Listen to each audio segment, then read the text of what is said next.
Assalamualaikum.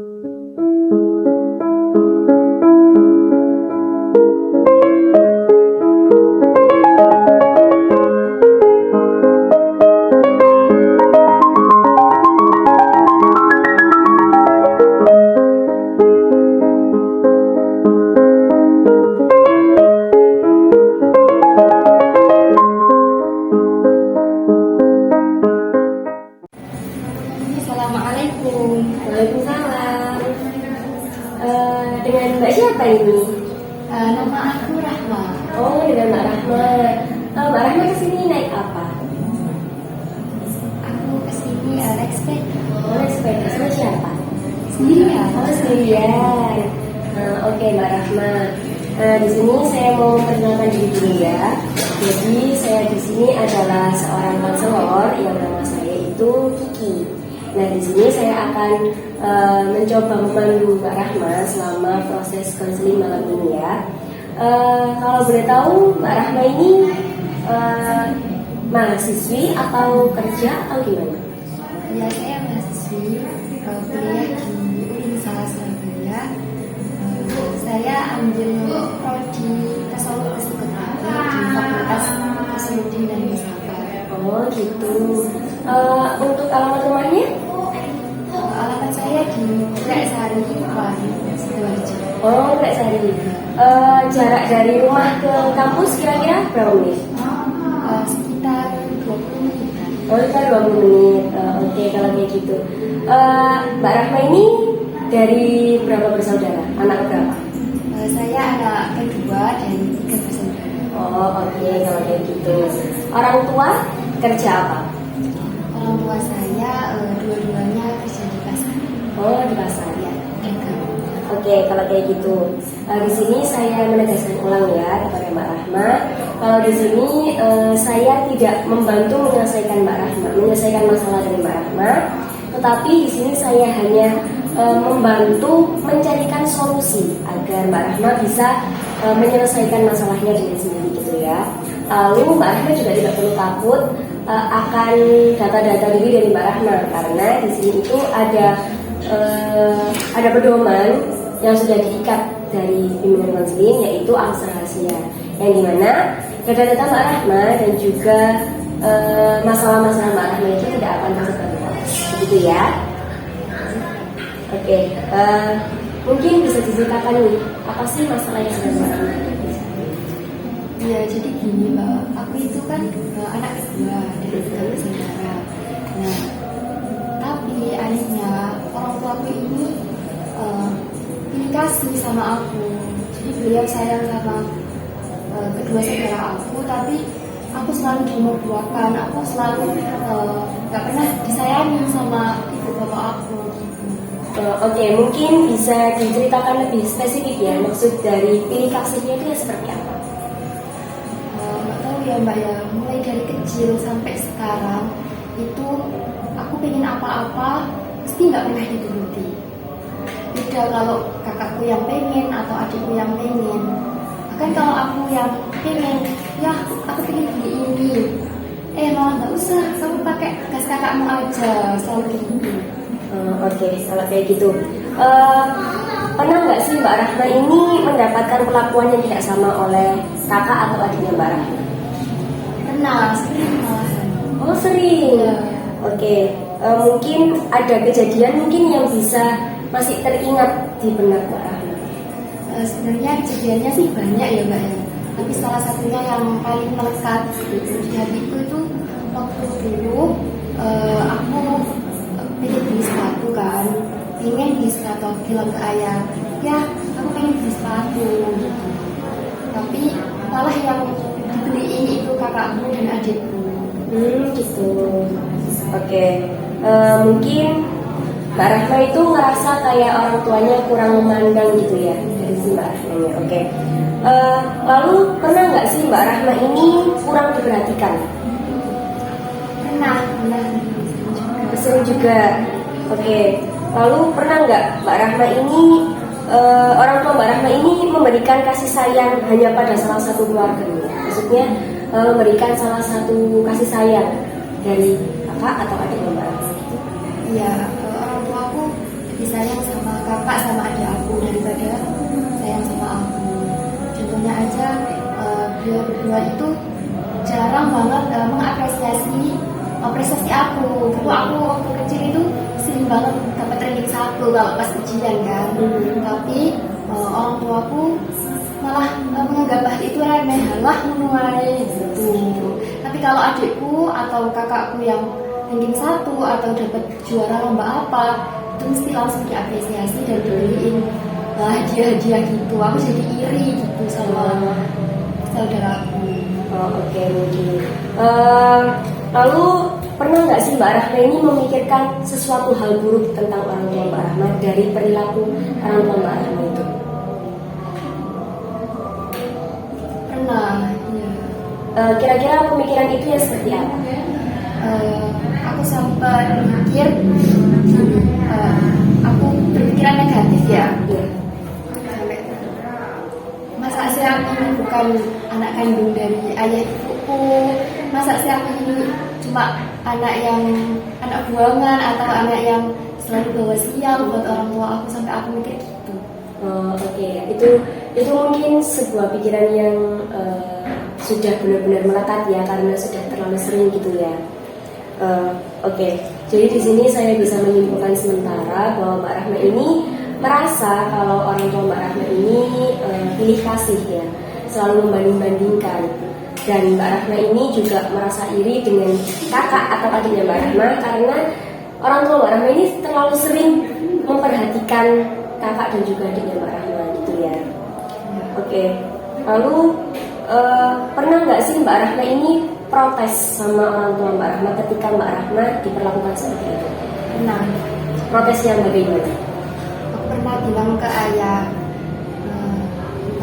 kenapa sih ya kok gak adil sama aku? Kenapa sih aku kok selalu kayak dikucilkan gitu di keluarga? Tapi jawaban ayahku malah bikin aku sakit hati. Ayahku bilang udah adil sama semua anaknya. Oke. Lalu menurut Mbak Rahma, gimana sih bentuk rasa kasih sayang orang tua itu yang sesungguhnya? Aku mengharapkan keadilan dalam keluarga. Kalau kakakku ini, aku juga diberikan ini, adikku juga, nggak hanya jomplang gitu jadinya. Oke. Mungkin saat ini coba deh Mbak Rahma duduk yang lebih rileks lagi, lalu coba Mbak Rahma tarik nafas dari hidung pelan-pelan, lalu keluarkan dari mulut secara pelan-pelan. Coba.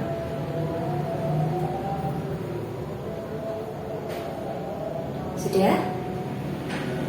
Gimana sekarang rasanya? Sudah jauh lebih sedikit tenang atau mungkin masih ada rasa yang mengganjal atau gimana? Ya lumayan tenang tapi masih kepikiran ya. Oke. Lalu saya coba pengen tanya sih, seandainya hari ini orang tua Mbak Rahma meninggal, lalu ketika dari meninggalnya orang tua Mbak Rahma itu, Mbak Rahma juga mengetahui alasan dari orang tua Mbak Rahma ini memperlakukan seperti ini. Apa yang Mbak Rahma rasakan? Ya jujur ya pasti sedih sih. Bagaimanapun ya mereka kan kedua orang tuaku, mereka kan ibuku kan yang melahirkan ibu gitu ya, gimana nggak sedih sih kalau orang tua meninggal. Oke. Di sini saya bisa menyimpulkan bahwa Mbak Rahma ini memiliki pemikiran bahwa orang tua Mbak Rahma ini bersikap kurang adil, terus pilih kasih dan selalu membanding-bandingkan dari anak pertama, anak kedua dan juga anak ketiga. Lalu Mbak Rahma ini pasti juga memiliki rasa iri kan ya. Lalu Mbak Rahma juga pasti mengharapkan sebuah keadilan dari orang tua Mbak Rahma. Nah, jadi gini Mbak, dari permasalahan yang sudah Mbak Rahma ceritakan, saya mencoba untuk menerapkan salah satu terapi dari konseling ini, yaitu dengan terapi muhasabah. Nah, jadi terapi muhasabah ini itu bentuknya saya ingin Mbak Rahma ini mengintrospeksi diri dari dalam diri Mbak Rahma. Apa sih yang ada di dalam diri Mbak Rahma sehingga orang tua Mbak Rahma itu bersikap yang seperti itu? Dan di dalam terapi muhasabah ini itu ada 6 tahapan. Nah, yang nantinya di pertemuan selanjutnya saya mengharap Mbak Rahma bisa mengimplementasikan itu. Tidak harus langsung kepada orang tua Mbak Rahma. Mbak Rahma bisa mengimplementasikannya ke saya dulu. Nanti setelah sekiranya itu sudah menurut Mbak Rahma paling pas, nanti bisa Mbak Rahma aplikasikan di orang tua Mbak Rahma. Seperti itu ya. Nah, jadi di dalam terapi muhasabah itu ada 6 tahap. Yang pertama tahap musyarotoh. Musyarotoh ini itu penetapan syarat. Nah, penetapan syarat itu Mbak Rahma ini memiliki kesiapan dan juga niat. Nah, pasti di dalam sebuah, kita kan ibaratnya di sini kita tirakat nih, kita juga ingin berubah. Pasti Mbak Rahma juga ingin berubah ke pribadi yang lebih baik lagi. Tapi di satu sisi Mbak Rahma juga harus memiliki niat yang benar-benar tulus, benar-benar ikhlas ingin berubah, gitu ya. Lalu tahap yang kedua itu muraqabah. Muraqabah itu pengawasan. Mbak Rahma itu artinya harus selalu mawas diri. Mawas diri dalam artian apa? Setiap perbuatan dan juga perlakuan perkataan itu pasti kita diawasi oleh Allah, gitu. Jadinya setiap Mbak Rahma ingin berbuat apapun, setiap Mbak Rahma ingin berkata apapun, itu pasti kita sudah dipantau oleh Allah, seperti itu. Lalu tahap yang ketiga itu ada tahap muhasabah. Muhasabah itu introspeksi diri. Nah, dari sini Mbak Rahma coba introspeksi diri Mbak Rahma. Apa sih sisi negatif dari aku? Apa sih yang membuat orang tua aku itu seperti ini? Apa alasan orang tua aku seperti ini? Jadi saya harap dengan muhasabah ini itu Mbak Rahma bisa mencari tahu alasan orang tua Mbak Rahma bisa seperti ini. Itu. Lalu untuk tahap yang selanjutnya yaitu pemberian sanksi atas dirinya sendiri. Pemberian sanksi atas dirinya sendiri itu maksudnya gimana?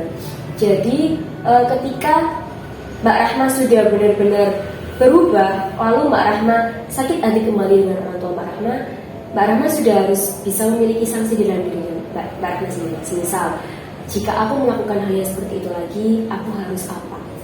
Apa yang aku lakukan? Seperti itu. Lalu untuk tahap yang terakhir itu mu'aqabah atau mencela diri. Nah, mencela diri ini itu Mbak Rahma harus benar-benar bersungguh-sungguh untuk berubah. Tidak ada niatan untuk berulang dari kegiatan, dari perbuatannya seperti itu. Seperti itu ya.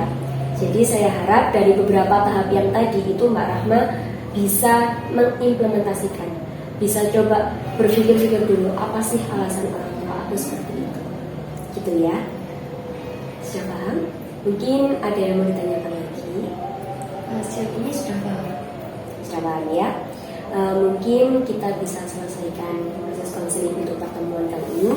Kita bisa bertemu di 2 hari atau 3 hari ke depan, yang nantinya akan saya tanya progres ke depannya ya. Terima kasih Mbak Rahma. Terima kasih. Ya. Assalamualaikum. Waalaikumsalam.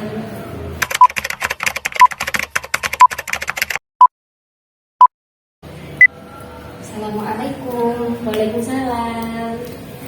Kita ketemu lagi ya? Iya. Oke. Gimana nih progresnya? Mungkin sudah bisa mengutarakan kata-katanya nanti di orang tua setelah kita tidak bertemu 3 hari ya. Gimana? Belum terlalu siap sih kalau ngutarain ke orang tua. Mungkin ke diri sendiri dulu. Ah iya, boleh banget sih kalau mau diutarakan ke dirinya dulu. Coba, mau apa sih yang mau diutarakan ke dirinya sendiri? Ya, pertama yang paling penting itu niat sih. Aku udah bertekad diri aku dan niat dalam hati untuk mengubah sesuatu yang sebelumnya nggak baik bagi aku ubah jadi berniat untuk melakukan hal-hal baik. Lalu untuk memberikan sanksinya pada diri sendiri.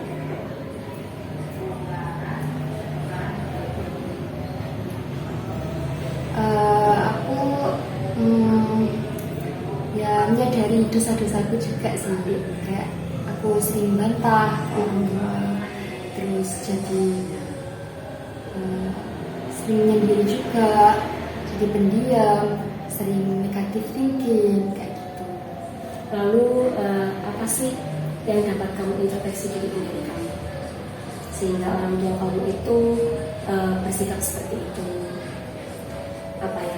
Apa yang sudah kamu dapatkan dari hasil introspeksi diri kamu?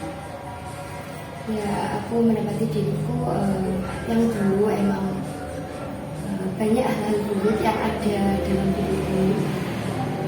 Jadi aku mungkin karena aku iri, dengki sama saudara aku, akhirnya aku menemukan diriku harus lebih bersyukur lagi dengan hidup ini, karena nggak semua orang bahkan bisa hidup lebih baik dari aku gitu. Benar sih apa yang kamu katakan. Mungkin kamu juga lebih bisa merubah sikap juga ya sama orang. Yang awalnya kamu itu iri, yang awalnya kamu itu pasti suka merasanya, kenapa sih orang tua aku itu terlalu lebih mementingkan, lebih memandang ke saudaraku daripada ke aku gitu ya.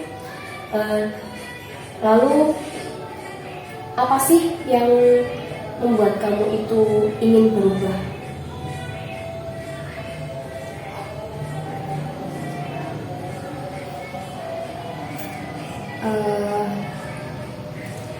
Yang buat aku ingin berubah adalah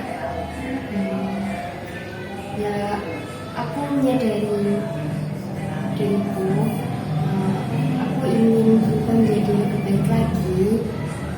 Aku nggak mau jadi orang yang pendiam lagi. Aku mau jadi orang yang ceria. Aku juga mau jadi orang yang terbuka kepada keluargaku, dan juga nggak memandang bahwa orang tua aku pilih kasih, orang tua aku juga sayang sama aku. Coba kamu sudah pernah belum tanya nih ke orang tua kamu, apa sih alasan orang tua aku itu bersikap seperti itu? Sudah pernah tanya belum? Belum pernah.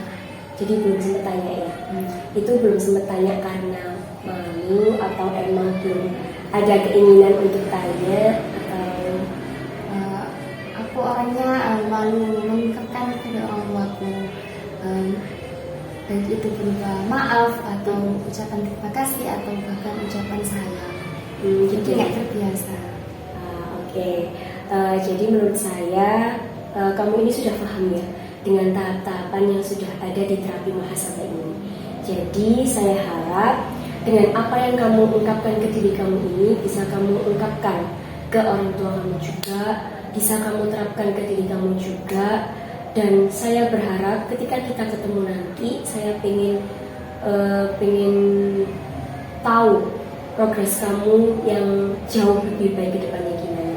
Saya juga pengen kamu itu menjadi pribadi yang jauh lebih baik, bisa jadi pribadi yang sebelum berbuat ataupun sebelum berbicara itu berpikir dulu. Lalu saya juga pengen sifat-sifat kamu yang buruk-buruk itu hilang.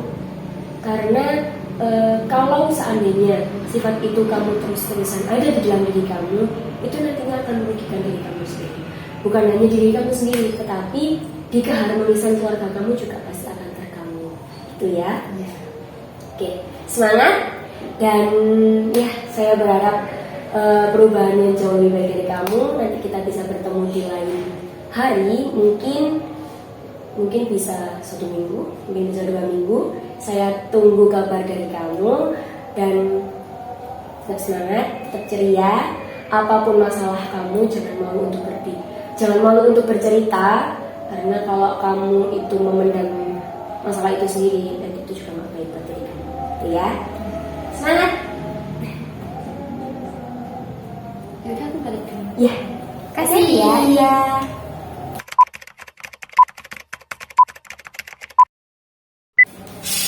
Halo Mbak. Halo. Lagi. Iya. Gimana? Apa nih progresnya nih dari kemarin-kemarin yang sudah cerita, kemarin nih dari proses konseling yang pertama, terus sekitar 2 minggu kemarin ya kita terakhir ketemu. Iya, udah lama. Iya. Gimana perasaannya sekarang? Mungkin perasaan sebelum konseling gimana perasaannya? Kalau sebelum konseling ya itu aku rasanya sumpah, kayak pikiran itu sumpah, terus banyak pikirannya. Terus apa lagi ya, kayak udah mumet, kayak masalah di mana-mana kayak gitu. Nah, untuk pastikan kalau kita sudah cerita, yang namanya kita sudah cerita kan sudah jauh lebih plong nih. Gimana sih perasaannya Mbak Rahma setelah melakukan proses konseling ini? Sejauh ini setelah saya cerita semua masalah saya, terus dikasih terapi muhasabah melalui tahapan-tahapannya tadi, saya merasa lebih tenang, terus lebih bisa menerima diri, lebih bisa bersyukur dan nggak gerusa-gerusu. Nah, kira-kira Mbak Rahma sudah coba pernah ngomong nggak sama orang tua Mbak Rahma? Mungkin terkait alasannya mungkin, atau mungkin emang sifat dari orang tuanya Mbak Rahma kayak gitu mungkin? Kemarin 2 hari yang lalu aku coba bilang sama orang tua aku, coba ngajak ngobrol serius sih tentang masalah itu sama orang tua aku, dan akhirnya aku udah nemu alasan. Sudah nemu alasannya? Sudah. Kira-kira apa nih alasannya?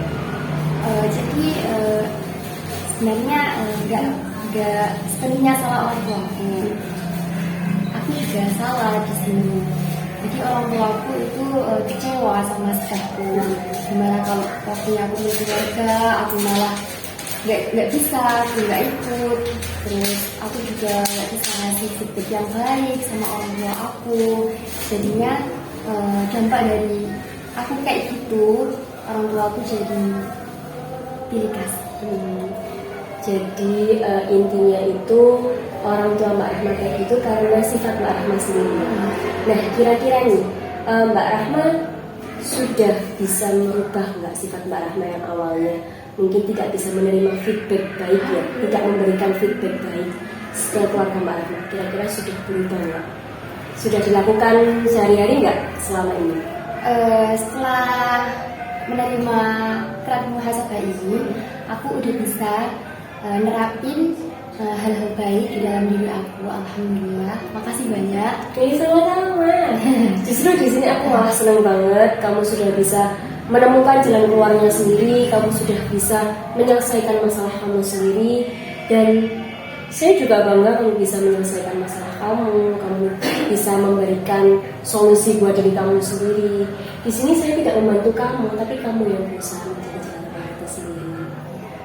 Gimana? Sudah enak kan ya? Alhamdulillah sejauh ini enak. Terus hubungan sama keluarga juga lebih baik. Aku juga jadi lebih sering ngobrol, sering jalan-jalan juga. Jadi nggak lagi diem-dieman, nggak lagi punya iri-irian kayak gitu. Jadi udah baikan, alhamdulillah. Sudah enak ya? Gimana? Bahagia kan ya rasanya ya? Bahagia banget. Oke, kalau kayak gitu mungkin untuk proses konseling ini saya kira Mbak Rahma ini sudah cukup ya, karena saya sudah bisa melihat perubahan dari Mbak Rahma yang sudah jauh lebih baik, dan saya kira mungkin Mbak Rahma bisa mengatasinya sendiri karena Mbak Rahma sudah tahu langkah yang terbaik dari apa yang Mbak Rahma lakukan. Lalu kalau nih seandainya Mbak Rahma punya masalah yang baru atau apa gitu, Mbak Rahma bisa datang ke saya. Dan kalau seandainya sewaktu-waktu Mbak Rahma mulai gelisah lagi atau mulai apa, Mbak Rahma bisa datang ke saya. Gitu ya. Aku makasih banyak loh udah dibantu. Iya, sama-sama. Ya sudah, kalau kayak gitu selamat menjalani aktivitas kamu yang baru dengan suasana kamu yang baru, dengan kehidupan yang baru juga. Semoga dari pengalaman kamu ini kamu bisa mengambil hikmahnya juga ya.